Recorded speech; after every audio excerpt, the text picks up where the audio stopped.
one of the most damaging yet widespread fallacies that we as a society keep practicing is that of the confirmation bias. This intense fallacy is so damaging and so reductive. It keeps us down. It keeps us in a lower subset of society. It makes it so we can't rise up and change the way things are. It promotes so much bad. Basically, all the isms: racism, sexism, and then the other ones like homophobia, transphobia, all of that, Islamophobia, xenophobia, all of that, because of confirmation bias. At least a large amount of it is because of confirmation bias. This phenomenon is everywhere. Everywhere. The biggest way it affects these through stereotypes. Stereotypes are basically just a confirmation bias towards people. Because you have this preconceived notion of what a type of person is. Like if it's a black man, you see thief, rapist, murderer. Every single subsequent piece of evidence, whether for or against it, you're only going to take the ones that are for it. You're going to ignore the ones that are against it. That's basically how the confirmation bias goes. Like I was never thinking, like when I was, now that I drive, I would think, wow. Like sometimes I would say, wow, why are these women so bad at driving? Then later on, I try to think, I'm going to try and remember each and every time I see a driver that I think is bad. Now that I actually pay attention to it, I found it's overwhelmingly old white men, because that's likely what most of the drivers are. It's not simply that a certain type of people is this way. It's just that you perceive it as that way, or that you only take this evidence and you cherry pick it. How about cherry picking? It also makes discourse and political polarization way worse. It causes us to not listen to each other because we already have this idea that we're right, that this other side is wrong. We have to just listen to ourselves because what they're saying, it goes against what our brain says. So we gotta hide, we gotta cower, we gotta go away from it. No, we need to invite it. We need to invite this discourse so we can be less polarized.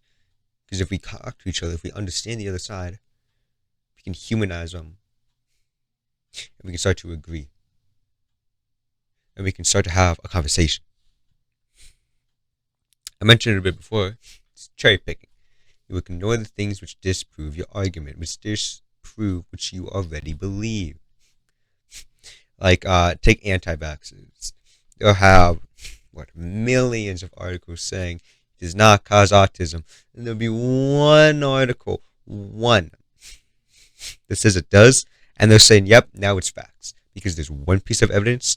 Now all other evidence is disproven and you shouldn't be counted. This is an amazing example of it. It still persists to this day. I mean, some of the reasons are different now. Now it's just more in just conspiracy theories. There's not really a picture of any evidence. At least there was some amount of evidence, just cherry picked.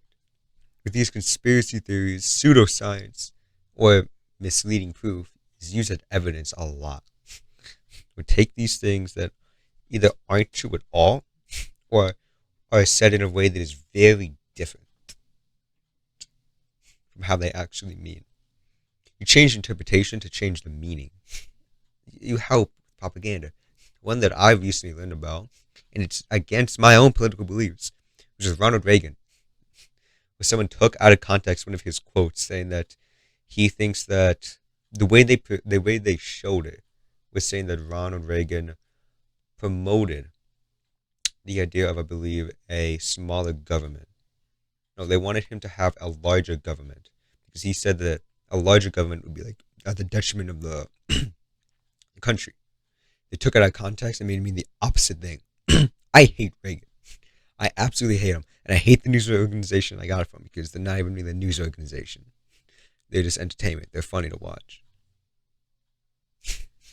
And you still see this phenomenon. It is on both sides of the political spectrum.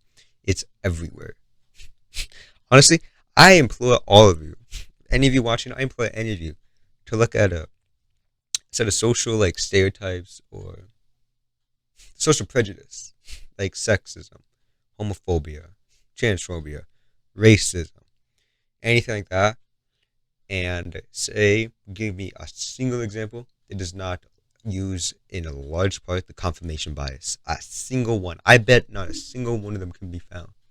because they all need it.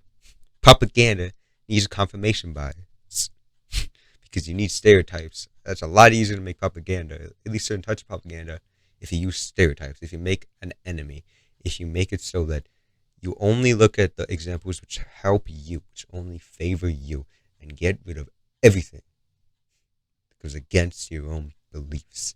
This is how we get pigeonholed. This is how we make it so that we don't move on. This is how we make it so that we stay stagnant and never grow.